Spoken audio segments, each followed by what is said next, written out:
Right, well, I think that's everybody as far as I can see. So thank you all so much for joining us for this session. It's lovely to see so many of you, especially at the end of Welcome Week, when I'm sure things have been extremely busy for you and loads of events going on. But this is a really fun event that we just wanted to offer you as a kind of, if you like, the big picture view of university and what happens after it. So this is just sort of for fun. We've got our panelists who are graduates from SALC in the recent or not so recent past, in a variety of different subjects and doing a variety of different jobs right now. So what we'll be doing is first of all, I'll introduce who we are.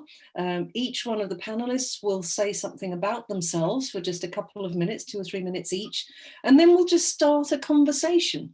And at any point, do feel free to put questions in the chat. If you want to ask a general question or you want to ask a question that's directed to a particular panelist or to me, then please feel free to do it in the chat.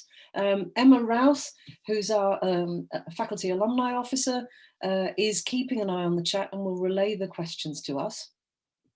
So without further ado, let's just get going. Just to introduce myself, I'm Ruth Morello, names on Zoom always. I'm the Associate Director in the school for Academic Advising and Employability. So this is a real pleasure for me to kind of chair this session. We have our graduate speakers who will introduce themselves in a moment, and then we will move on to the discussion and conversation. Please, as I say to all participants, please feel free to chip in and ask questions at any stage. This is absolutely not a formal session. We're recording it just for the sake of people who can't be here today, because we think that, you know, people will like to see it in their own time, even if they can't actually attend in person today. So shall I pass over to our graduates? Perhaps I'll just kind of, you know, ask you in order to say something about yourself. Lauren, would you like to begin and introduce yourself? Yeah, I can do. Sorry, I was just checking there wasn't two Laurens. Hi everyone. I'm Lauren. I graduated in 2019 and I studied French with a minor in Spanish. Currently work as a project manager for a charity called Brightside. So they're a charity that provides online mentoring for young people to help them with decisions like education and careers and just to be confident about their futures, basically. We work nationally, so currently working from home with a bit of travel, which is quite nice. Yeah, I think that's everything for now. Fantastic, thank you, Lauren. Maddie, do you want to introduce yourself? Yeah, sure. My name's Maddie. I graduated in 2018. I did politics and modern history at the University of Manchester. Since then, I've gone on to do a master's degree with the University of Bath, which was all remote. And I've been mainly sort of working in the charity sector. So I've been over to Jordan at the large Syrian camps. I did 7 months at the camps in Greece. And I'm now the regional lead for Manchester with a charity called Care for Calais. And we have led the response to the current Afghan refugee crisis and are the leading aid provider with the Home Office at the moment. And that's sort of my primary focus. Oh, fantastic, important work that for sure. Chloe, do you want to say something about yourself? Hi all, I'm Chloe. I graduated in 2017 with a BA in history. Since then, I started and didn't finish a master's degree in history at SOAS. And then I worked for an MP in London for 2 years as a caseworker and then a senior caseworker, leading their casework office. And then since last year, I have been a policy advisor on the future of statistics at the Office for National Statistics. Brilliant, thank you so much, Chloe. Sonia. Thank you, Ruth. Hi everyone, I'm Sonia. So I graduated from University of Manchester back in 2019 for my undergrad, which was Theological Studies in Philosophy and Ethics. Very long title. And then following from that, I stayed on at Manchester to do my master's in philosophy and political theory. And then straight from there, I went on to the Civil Service Fast Stream, which is a graduate scheme. And I'm currently in my first year posting within Cabinet Office. And I'm working within the Border and Protocol Delivery Group, which is a business set up to focus on EU exit and transition. And I'm in a project delivery role. So very interesting. Fantastic. Thank you so much, Sonia. And finally, Baris. Yeah, hi everyone. I'm Baris, and so I graduated in 2020 with a degree in history, and then after that I spent a short amount of time still continuing my part-time job until January of this year, when I was hired onto a Manchester Graduate Talent Programme, where I'm working in the career service at the minute, and I'm the International Talent Assistant, which means I focus on helping student engagement and also help with international business development for the university. Brilliant. Thank you so much, Baris. So, I mean, we have people working in civil service, in politics, in the charity sector, as well as in more and university sector, and some people also who have experience of work at MA level at different places. So this is a great variety, and I just wondered if we could start just talking about, you know, the degree to which you guys actually knew what you wanted to do at any given stage, because this is the big problem for SALC students and for humanities students, right? They often just come in doing a degree in something they love, and maybe parents say, oh, what are you going to do with that in the long run? And, you know, to what extent did you guys know what you wanted to do, and did it matter? I mean, I don't know who to start with. Maybe just start with Maddie, if I may. Yeah, sure. So I actually did a year out before university and registered for university on UCAS with about an hour to go. I completely winged my personal statement. I mentioned the University of Manchester in there because I decided that's where I wanted to go and to guarantee my place.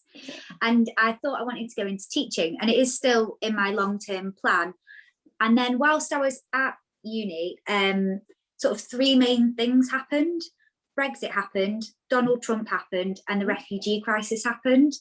And this was all at the same time as studying colonialism, political theory, Black history in America, sexuality in Africa, all these different courses.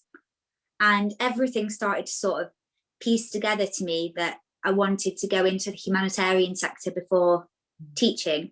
And I didn't realise that until I was at uni, learning these things that I'd never even heard of, these words, and putting two and two together, that what happened 100 years ago was still happening today. Yeah. And yeah, so I was definitely a student that didn't really have a clue. But I think the university experience for me is what led me to sort of where I am now. Yeah, so it's really been a kind of journey, as it were, of sort of discovering yourself, your own interests, discovering the world, seeing the bigger picture of the world, and then taking a new trajectory. Yeah, most definitely. So, and I think it's also about who you meet at university. Yeah. The conversations you have helps you to make that decision. Yeah. And I'm still not 100% sure at what point I'll go into teaching. Because I'm happy where I'm at the moment, but that's still in the long-term plan. And having that foundation degree is really useful. Well, I mean, that's such a reassuring thing to hear, because I think, you know, certainly people who've just graduated are so worried that they have to sort their future out in the next 5 minutes, or it's all over for them, you know, and it really isn't. It is a process, as you say, of discovering and exploring. Chloe, I can see you nodding at that. I wonder how you've experienced this. So I am nearly 5 years into my career and I still have no idea what I want to do. And I've come to realise that's okay. When I quit my master's, without a job, my parents were like, what are you doing? And I was like, I don't know what I'm doing, but I know that this is not what I want to be doing. So I was very lucky, or maybe not lucky. I did apply for it and I must have done well in my interview.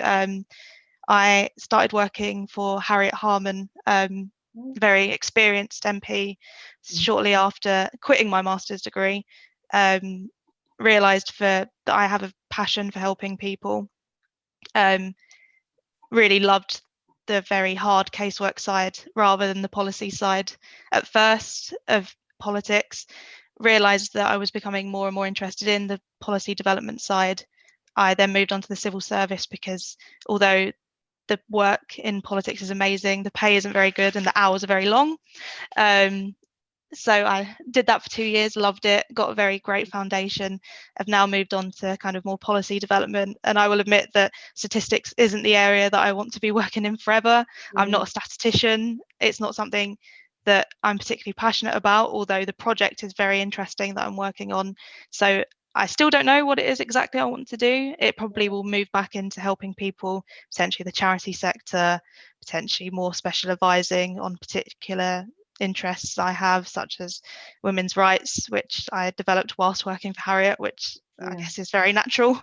Yeah, I have no idea what it is I want to do, and I think it's very important to reinforce that it's okay to not know what you want to do, and not to be, because people move around a lot, especially in politics. It's very easy to jump from one department to the other. I think the fast stream teaches that as well, that it's okay to move around and find exactly what it is that you're interested in. But I've waffled on for a while, but yeah, I don't know what it is I want to do. But having a history degree has really helped because I have the basic skills to do a lot of jobs, basically. Absolutely. I think that's an important message, that all of you have got an extraordinarily broad range of skills given the degree programs that you did. So, you know, it is a matter of kind of taking the next step that is right in front of you, almost the sort of the next most interesting step often that develops your career. Can I just sort of step back a little bit and ask you guys about your experience of being a student? Because I mean, Maddie's already indicated that this was a kind of really formative experience for her intellectually and in terms of where she wanted to go in her life. But did perhaps not everybody felt that way? Perhaps there were sort of different experiences. I don't know whether Sonia or Barry's want to say something about this. Yeah, sure, I'll go. So yeah, I'm pretty chilled as a person. I don't really take like things as like too serious. Like say after my degree, I had like job offers from different sectors and stuff. Like, and I always thought, you know, I don't want to do this straight away.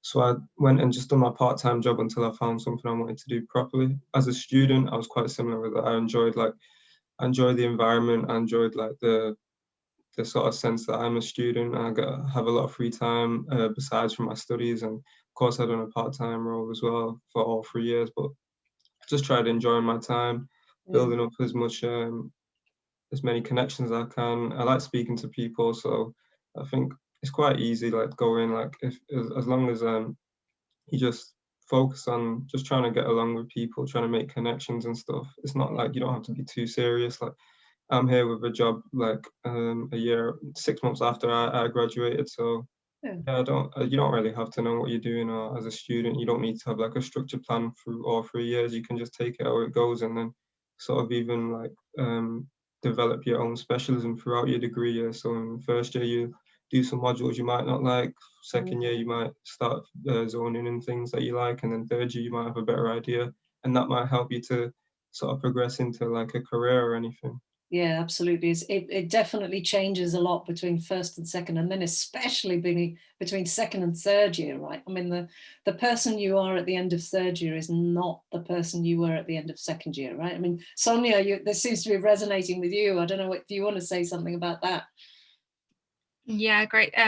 Thank you. Yeah, so I think just to emphasize, so initially when I came in as a student, obviously within first year, I was definitely an introvert, and I was definitely unsure about the topic, and obviously my subject area too. Studying theology and philosophy, it is a subject area where a lot of people tend to ask you, oh, well, really, what are you going to do with that? But essentially, it is the skill set that you require when learning that, and obviously engaging in those topics and really delving in, but also the journey throughout your 3 years. And with that, the subject areas that I was interested in first year definitely developed throughout second and third year.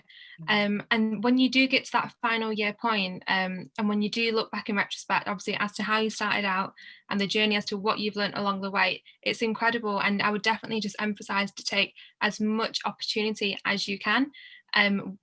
at your time during, obviously, at the university.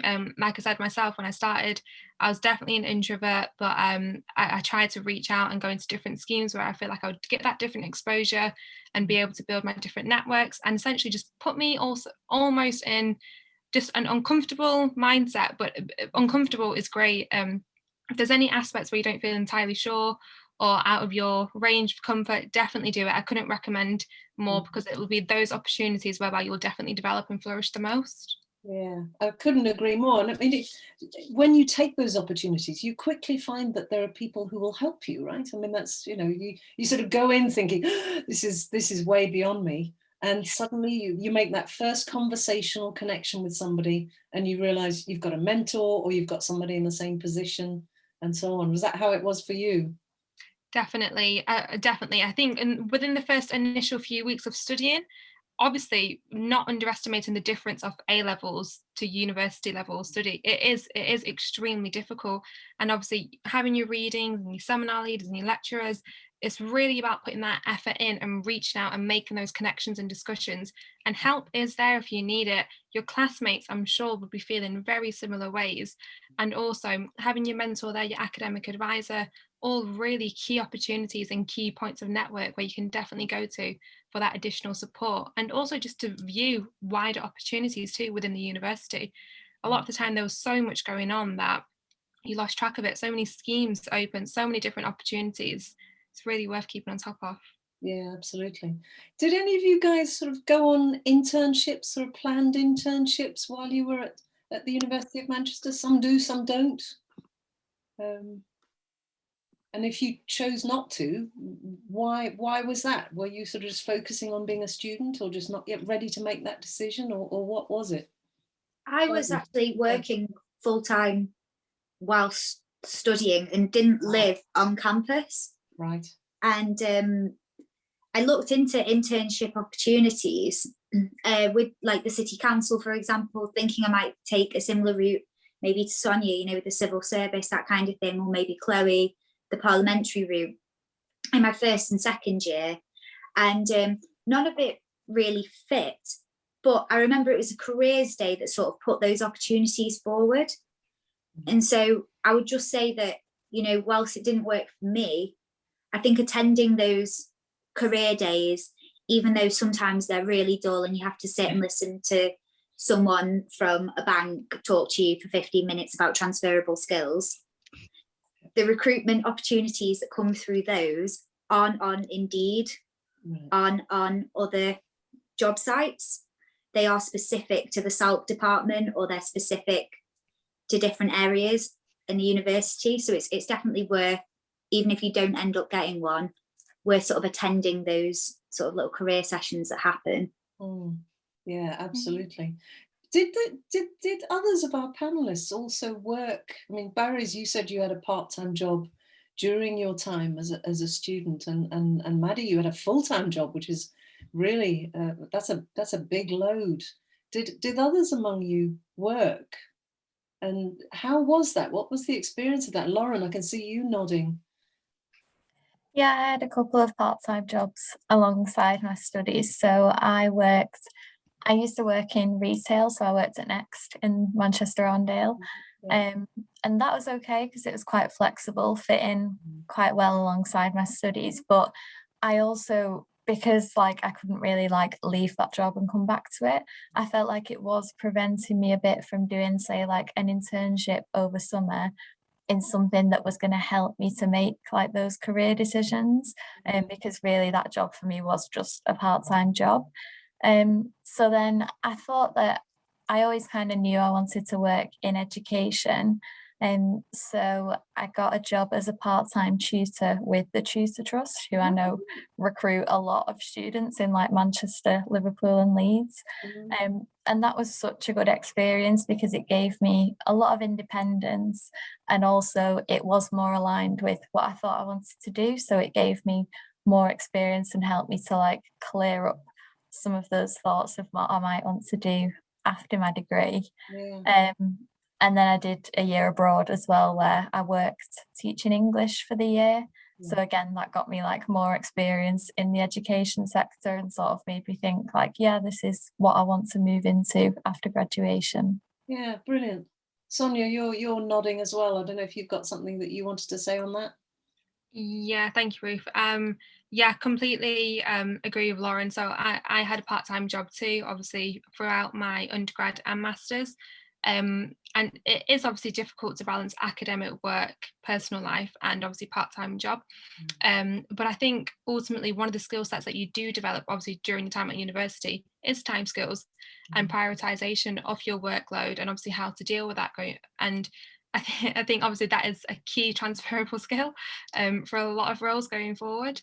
And it is difficult, and there was many opportunities that I was faced with, so internships and study abroad options too, whereby I did have that pressure of my part-time job, and it was a mixture of how to prioritize that. And what I did always prioritize internships and university ultimately always. And with that, I did an intern for DWP, I think it was back in 2019, for the Civil Service Summer Diversity Internship Programme. And I think that definitely developed my knowledge of like the public sector and civil service and why I wanted to go into that. But also in terms of the opportunities that I've had at Manchester, in my undergrad, I spent some time in Toronto on work experience and also some time in China studying too. But with that, I always prioritized university and education over part-time work. Not to say it's not important, of course it is important, but it's just, of course, just being able to prioritize, and I think also having that insight as to thinking longer term too. Yeah, brilliant. Can I ask how you found out about these opportunities in Toronto and in China? Was that through the university, or was that your own independent research that led you down that road? So a mixture. So a lot of it was through communication with my mentor academic advisor within SALC, but also a lot of my own independent research too. So obviously, so University Place, that's absolutely brilliant building. Couldn't recommend it more. There's always updates of opportunities that are available there, also in career service, but also more so on University of Manchester's social media too. And on the internal, was it My Manchester? Yeah. So, yeah, and on My Manchester too, a lot of research that I did on there. I would always take some time out, like every fortnight, like maybe just 10-15 minutes, just to see what opportunities there are, because I kind of emphasize there are so many, and university, the difference is that independence. It is crucial. It's crucial to have that time out for yourself to review those opportunities and obviously just determine your interests and what it is that you want to do. Yeah, I think you raise a really good point, which is that selecting and seeing the opportunities is sometimes a challenge, because as a student, you do get, I mean, I know a lot of students say they get absolutely bombarded with information emails from the university about everything possible, right? About all the opportunities available, about all the obligations they have as students, but also outside opportunities available. So, I mean, it's really good advice to just kind of, consciously step back and say, right, I'm just going to sift through what I've seen so far and just sort of think your way into it for yourselves. I think that's a really, really useful piece of advice. I mean, in the middle of all this, did you have fun as a student? Did you enjoy your time as a student? Chloe, you're nodding. Yes, I did. I think the friendship group I made in my first year in my flats. So I lived in Richmond Park for the first year, which I needed a part-time job to be able to live there, basically, which was fun. And then from my part-time job, I worked in Sainsbury's Oxford Road, and there was lots of students who worked there as well. So I made like a uni friendship group at work and a uni friendship group in my flat and through the course. So I had a lot of fun. Manchester is a fantastic city for going out, for eating. I spent a lot of time in the Northern Quarter because I love records and music and all of that good stuff. So it is a very good city for having fun as well as doing your studies. I think in third year I probably had less fun and a lot more concentration, which was good, but I still managed to have fun in third year as well. So it's but yeah, first year was great. Yeah. Fantastic, fantastic. That's really nice. I mean, do you think that you will stay friends, or are you staying friends with people from university? I mean, you know, any of you guys, not just Chloe, but do you sort of feel like this is now a kind of a circle that you have of support for a long time in your life? I've been quite lucky because a lot of the people that I lived with at uni now live in London, and we were from all over the shop. My flat had people that were from Northern Ireland. We had people in Scotland, the north of the country and the south of the country. So we've all kind of ended up in London by luck, I guess. So that friendship group, we do see each other regularly, but there are a few select people who I've made really close lifelong friendships with that I see a lot more regularly. And I thank uni for meeting them, as well as all the opportunities I've had afterwards. Yeah. Can I ask those of you who were at least part of the time in lockdown while they were at university to say how much that affected you? I mean, I think Barry's, that would be you. Yeah. So it was my final year, and I had a good time at uni, definitely, but it's quite like opposite to Chloe in terms of I think it gets better by every year. I think first year you're still like figuring stuff out, like still meeting new people, and by second year you might have like established friends, network and stuff. So when it comes to third year, I was in my final semester and just doing my dissertation. So like going to the library and staying there pretty much till just whatever time, really, just and so when you heard about the lockdown of all the facilities getting shut down, especially doing a history degree, you kind of think, oh, the library is quite a good resource for you. So in terms of that, when I was at home, I used it as a point of like, I'm already here, why don't I just do my dissertation and just get it over and done with? I think everyone at the time was like kind of worried as well because we didn't know how serious things were and stuff. So like it was more or less just making sure your friends are okay and stuff like that. Obviously, there's things that I missed out on because of like my graduation didn't happen and still not happened. Like just the end of semester being on campus is, but like you have to like live and learn with stuff. Like it happened, like I can't do anything about it. So I just made the most of it and just used it to focus on my studies at the time because there was nothing much really to do else. Yeah, absolutely. We'll sort of pause for any questions in a moment, but I just wanted to ask you guys what advice you would give our incoming first year in particular, about how to approach the new year and how to approach being at university, bearing in mind that they've had the experience that Burries describes for their A levels, and now they're, you know, not only are they coming to making that big step up to university, to the big new environment, all of that kind of stuff, but also coming out of lockdown into it.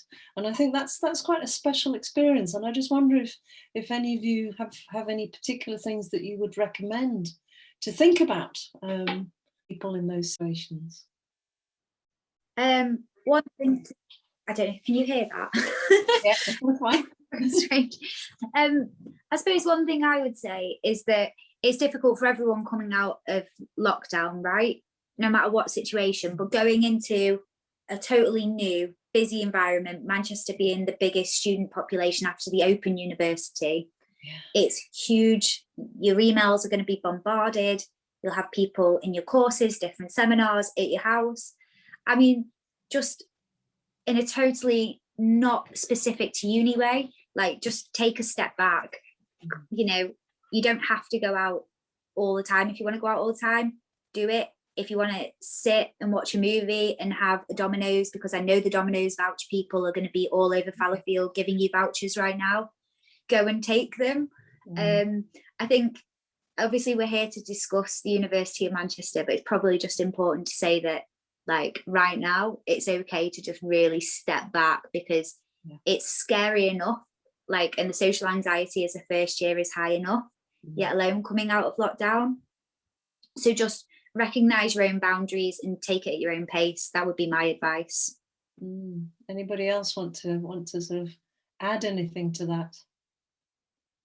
I mean, it's sound advice. I mean, it's certainly sound advice at any time, but right now, really, really important. And I mean, you know, this applies also to this session that we're doing now, that this is not in any way intended to add to that pressure, to suggest that you have to sort out your career straight away when you haven't even had a single class yet. I mean, the message that we've had from our panel is already, you know, look, things develop and change and opportunities arise that you could not possibly have foreseen. So, you know, this really is about taking the time for you and being who you are. And if you start off as a very extroverted person and you love going out all the time, fantastic. But if you are more shy or introverted, or just, you know, whatever sort of personality you have, if you get overwhelmed, just take a step back. Yeah. I mean, you know, contact someone you trust.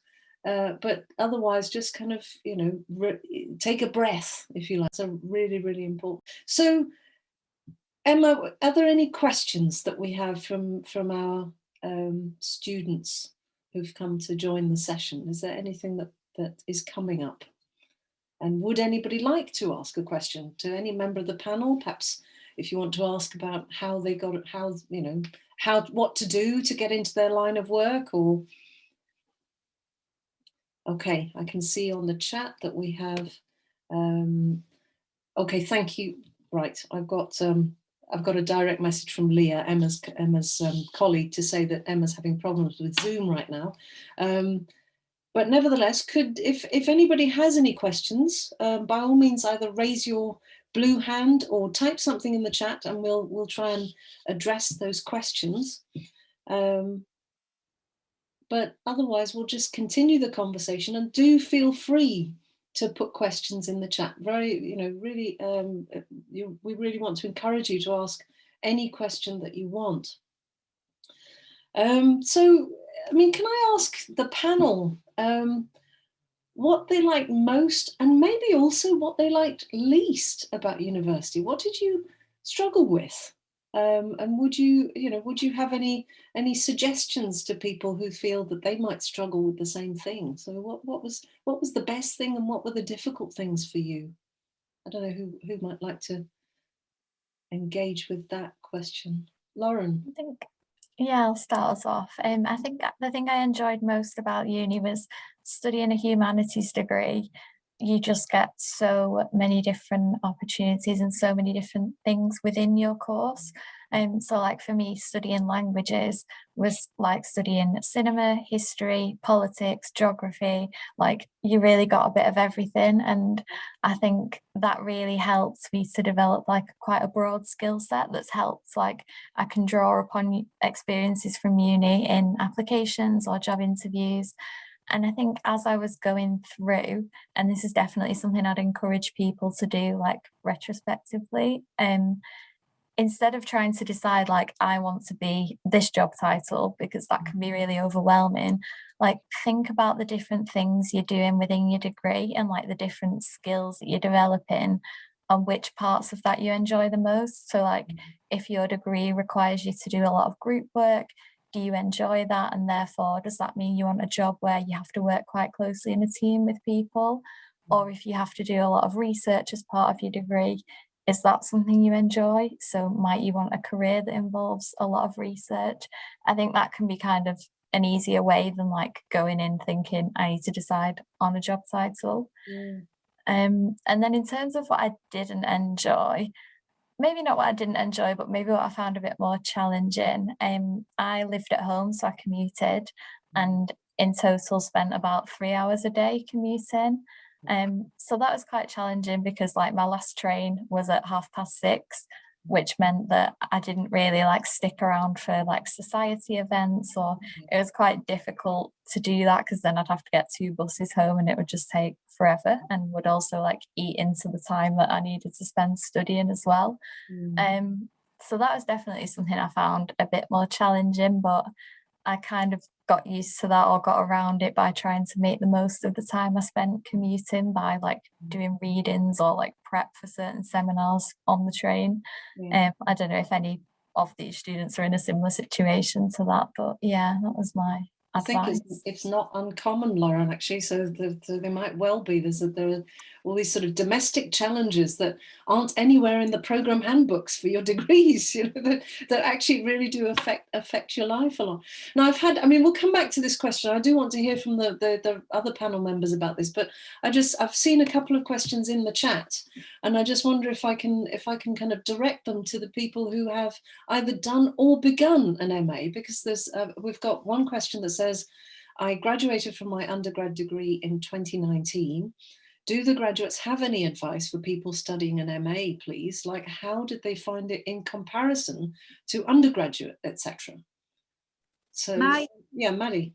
Like my MA, it was remote, it wasn't in person, but the sort of experience is that if you imagine third year, it's relatively similar in that you've got to do the prep work for the seminars, and you've got to do the reading to get there. And I'd love to say that it's easy breezy. It is a step up, but I would say it's very, very similar to third year in sort of the accountability on yourself. You've got to keep yourself accountable and just get the reading and the work done. But it is at the same time really enjoyable, an MA, because you do get to specialise more in what you like. You can read something and find one line interesting and then get lost in a whole range of other articles, and you won't get in trouble for that. You'll be encouraged to do that. But yeah, I would say my experience of an MA is essentially, imagine the second half of third year. That's your MA. Yeah, you get a lot more independence, don't you? There's a kind of, you know, a freedom to be a researcher, if you like, to be curious about your subject. I don't know if the others want to say anything about MA, whether or not you finished an MA, sort of what your experience was of the difference between undergrad and MA. I didn't do it for very long, so I don't know how helpful this is going to be. But I think if I'd carried on, the freedom to pursue things that I was really interested in would have been great. I also think if I'd stayed at Manchester to do my MA, I probably would have continued, because I had a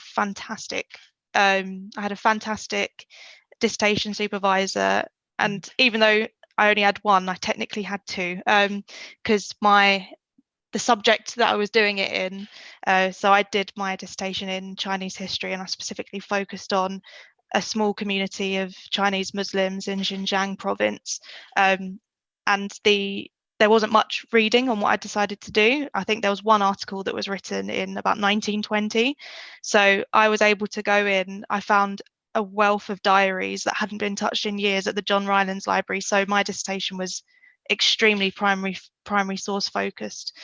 But I loved it at Manchester, and I wonder if it's because I loved the tutors that I had is why I loved it. So then when I went to SOAS and I started to continue the same thing, I realized I potentially didn't love it as much, and I couldn't see myself doing it for a whole year. So I dropped out after about 4 weeks, which is really bad. My parents were not bad at all. This is, you know, it wasn't bad. It wasn't bad. It was the right decision for me at the time. I think my friends and family were like, what are you doing? Yeah. But I think now that I've had some work experience and I've discovered kind of other passions in my life, I would love to go back and do an MA again. Potentially like Maddie doing it, distance learning would be incredible. Potentially in politics rather than history, because that's now the career that I've started in, or history and politics, looking at politics of some historical events. But yeah, I don't know. I do think the freedom to go in depth into a subject you're really interested in further detail is fantastic, no matter how you do it, whether you do it at MA, whether you do it at PhD. I've got a couple of friends that I met at Manchester that did history that are now doing PhDs. One of them is now a lecturer at Manchester, and I'm very, very proud of him. So he's done fantastic. So yeah, I think just focus, do your reading, find something that you're extremely interested in, and just follow your curiosity, I think is the thing that I would say. Yeah. I mean, that's great advice. And I think also something, you've sort of raised something for people to think about who are in a new place to do an MA, because, you know, we've spoken so far about how much things change from year to year as undergraduates, but an MA is typically, unless you're a part-time MA, it's typically 1 year, you know, one and done. So, you know, you do have to navigate that whole sort of strange environment thing if you've moved to another place and so on. And, you know, and obviously there's the intellectual side as well. And you know, if you have to make the decision that works for you in how to handle that, or to sort of move on to something else. We have a further question, which is related to something that we've already said a little bit about. How did everyone approach societies, and how many did they tend to participate in? So, I mean, there are hundreds of societies, right? When you turn up at I didn't join any. I was rubbish because I was working and commuting. I didn't join any, and I think I really missed out from not joining them. Not that you have to, but I know some of the friends I made at uni who I'm still in touch with now, their good friends are from the society and the nights out and the things that they did. And you don't have to join them, but it's certainly sort of my regret was not joining one and meeting people who weren't just on my course, meeting a variety of people. So it was that sense of the bigger world of Manchester University that you felt you kind of lost out on a bit. Yeah. Sonia, you were nodding. How did you approach the whole societies issue? So societies. So I think initially in my first year, I signed up to quite a few, but I mentioned that I was quite shy initially, and in all honesty, I didn't attend any of the events in person. And then from that, again, so I mentioned that I spent some time in Toronto doing work experience, and it was a course which was obviously funded by the university, but it's funded by alumni. And so when I got back to Manchester, I realised that there wasn't a specific society that led on any alumni relations or discussions or communications for students to have the opportunity to speak to them. So I started a society, and one thing that I'd want to emphasise here is that if there's any ideas or if you have any passions or interests that there's not a current already existing society, definitely go speak to student union, definitely speak to your lecturers, your classmates too, because there's ample opportunity to just start your own as well. And it's quite complex starting it itself, and it was difficult to also get people to join the society, but we held a lot of events for freshers weeks, I think like midterms too, trying to enroll students, but also just raising awareness of alumni and the impact that alumni have at the university, obviously, especially once I've left, which now for myself, I look back and I'm like, I'm now in that position of being an alumni, and it's interesting, but I like to look back at it and think that in some way I contributed some value back and legacy back to the university. I don't know if the society is still up and running. I'd like to think it is, and that some people have continued it, but I'm not 100% sure. Well, I'll definitely try and find out, because that sounds brilliant. That's right up my street as the academic advising and employability person. I want to know if there's a society like that. I really do. Barris, how did you find it with a sort of social life? You mentioned being quite laid back, being quite relaxed. Were you in lots of societies? Yeah, so I wasn't actually in any societies or anything like that. I don't know, I never really got involved with any of it, like the welcome events. I went to the welcome week, and you go around and you see all the societies with the table set up and everything. But I think because I already had like a lot of friends, and so like I already had like a lot of people that I got along with and things to do, and then I had a lot of friends from work as well.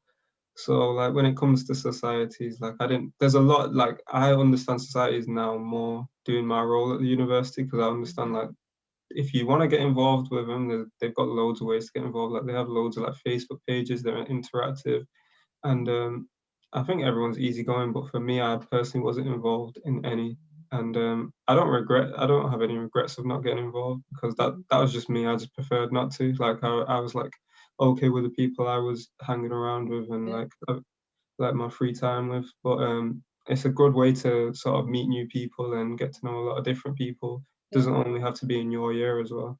Yeah, and I mean, you know, we talk about this in relation to first year or newly arrived MA students, but, you know, as you say, there's so much information of Facebook activity and so on that you don't have to solve all your problems of which society to join in welcome week, right? In first year, you can just kind of see how your interests develop and keep an eye on what's out there and just be aware of what's going on in the Students' Union. There's loads of information out there. So if there are any more questions from students, we do have about sort of 10 minutes left in the session. If there are any more questions from those who are attending this session, please do put them in the chat and we'll make sure that they're covered. But while we're waiting, while people are thinking of questions, I'd just like to ask our panel how you found it when you had to adjust to being at university. So, you know, we've talked a lot about the adjustment, the sort of step up to MA level and moving into the world of work. But what was it like for you adjusting to this city and the program you were in? And would you have any particular advice for people about that specifically?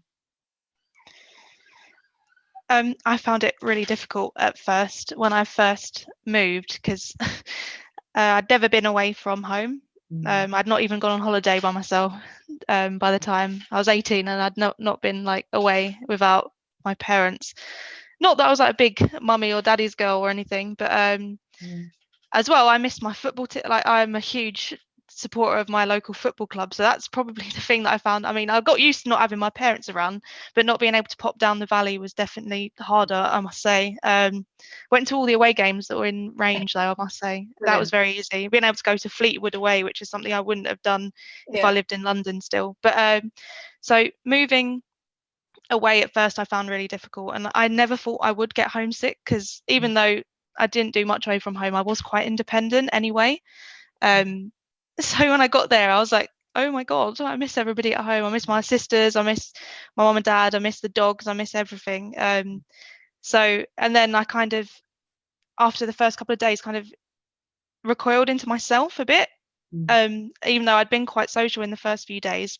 So what I did was, because as I said, I love football, I went and rounded up people in my flat, and I think Manchester United were playing Leicester that day, and I remember it was a real big upset because Leicester beat Man United like 4-1 or something. So I rounded them all up and we went to Squirrel's Bar in Fallowfield, all got had some alcohol and watched football, and then the mold was broken. I felt a bit more comfortable. I don't know what it was. It was just because I'd started to, so the biggest thing I'd say from that story is, if you go and you feel okay at first and then the homesickness hits you and you start to recoil or kind of go into your shell, just push through and try and do something, or go get somebody in your flat that you want to. I think I also went for ice cream and in Rushholme with my friend as well. So just pushing yourself, because it can be difficult, especially when you're going away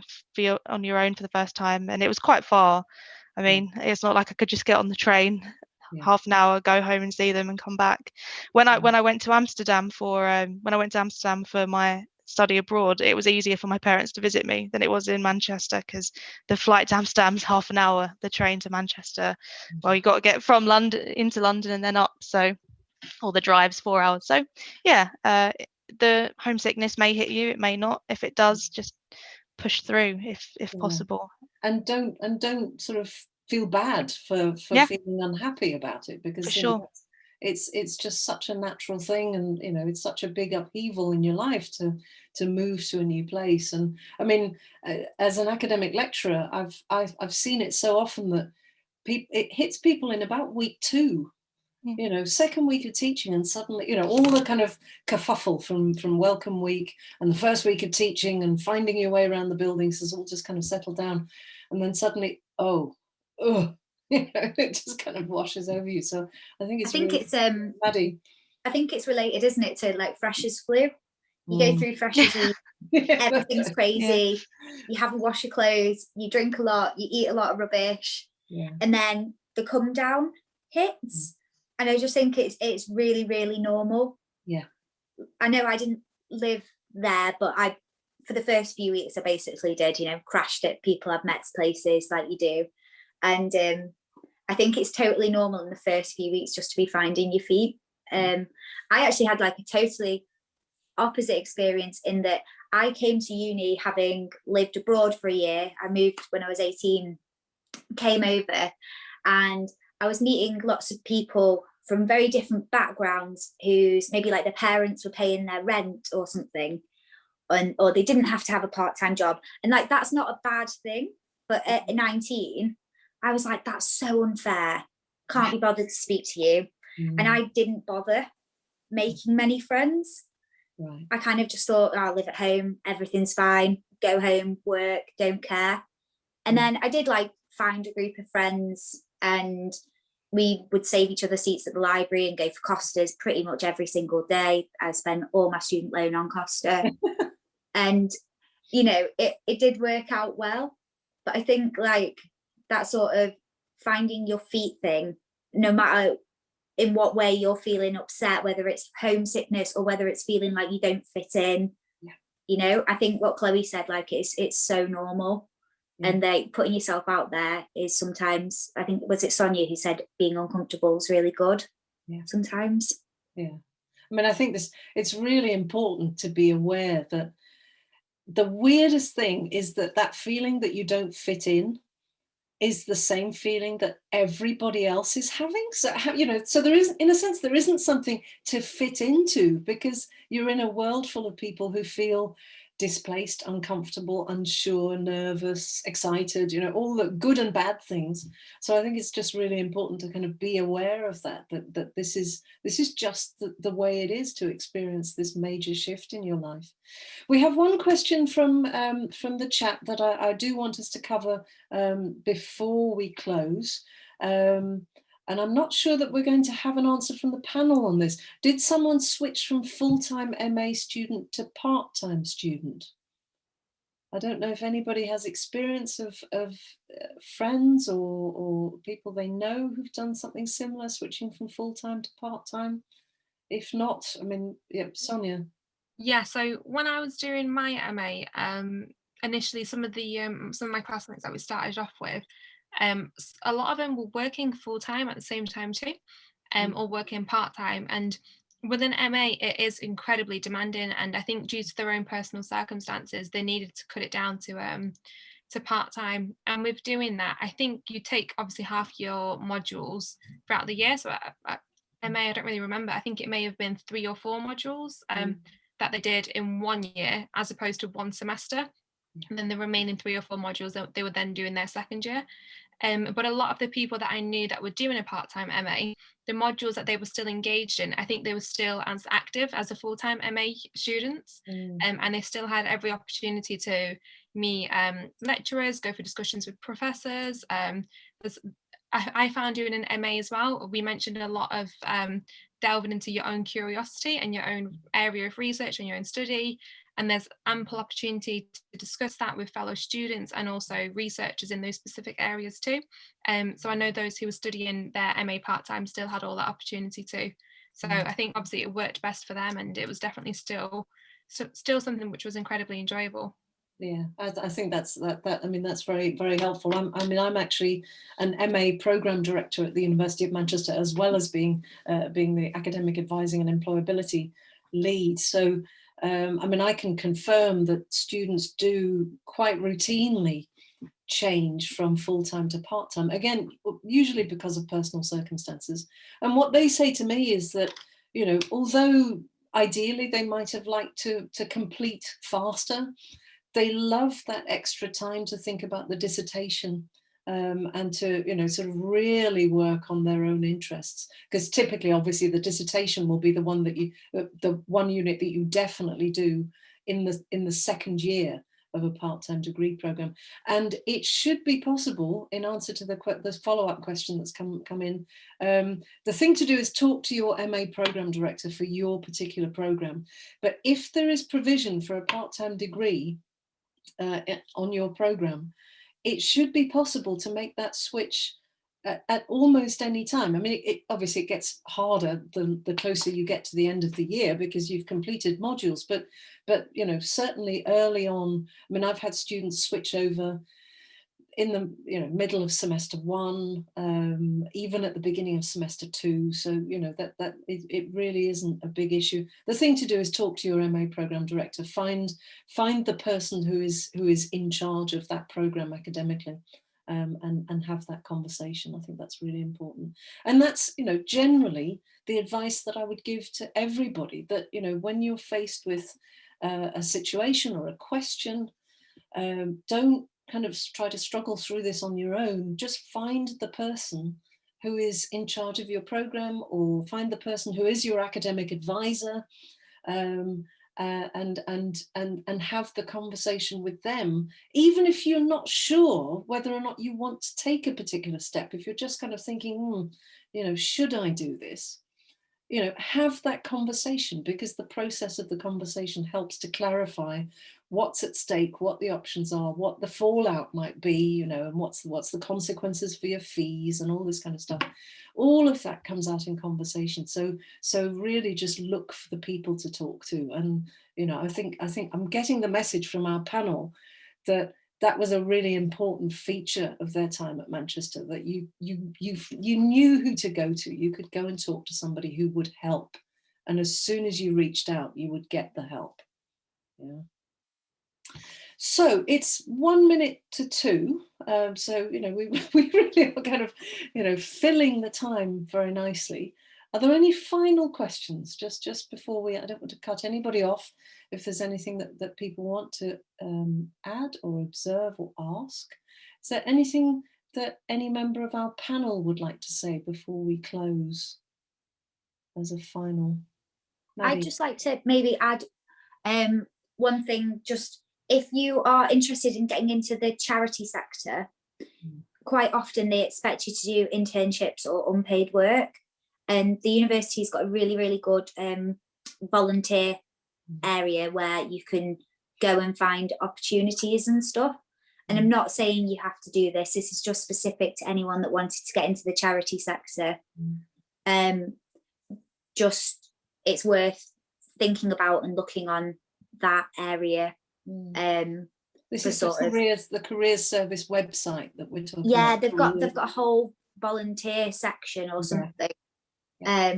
But that is quite specific to anyone that wanted to get into that sector. I don't know if people want to get into politics, or if they want to get into academia, or with the languages, if you're wanting to get into translating, that kind of thing. But it's definitely worth looking at those opportunities just while you've got the chance. Right, yes, thank you. And Leah has now put in the chat a direct link to the findvolunteering.manchester.ac.uk website.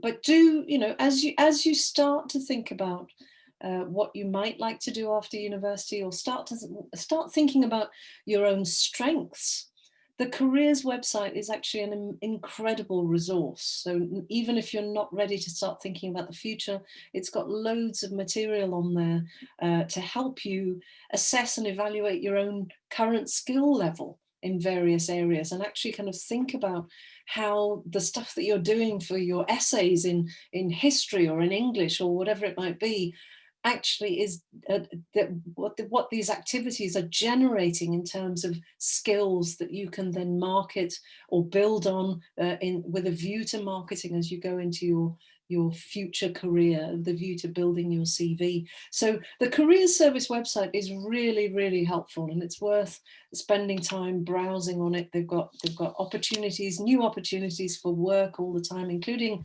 part-time work, which a lot of students don't know about, plus loads of information about how to develop yourself and how to think about yourself as a kind of as a person with skills that you can use in the future. So I really recommend that website to you over the next few years, if it's years that you're here, or over the next few months or weeks, if it's only weeks or months that you're here. So I think with that, we can draw this to a close. So thank you very much again to everybody who's come along. It's lovely to see you all here, even if we can't actually physically see you. And thank you especially to our panelists. I hope the panelists will stay on briefly, just for a moment. I've been asked where the recording will be. I don't know if Leah or Emma can say something about where the recording will be. Yeah, I've managed to get back. I've had a bit of a panic in the background with my Zoom connection, but I'm back now. Yes, so the recording will be, I'll send it to you and Holly, and then I think Holly usually uploads it to the SALC YouTube channel, but we can send a link round after. Fantastic. Okay, so it'll be on the YouTube channel, and we will publicize it once it's up. All right. So thank you all indeed, and we'll bring this session to a close. Thank you.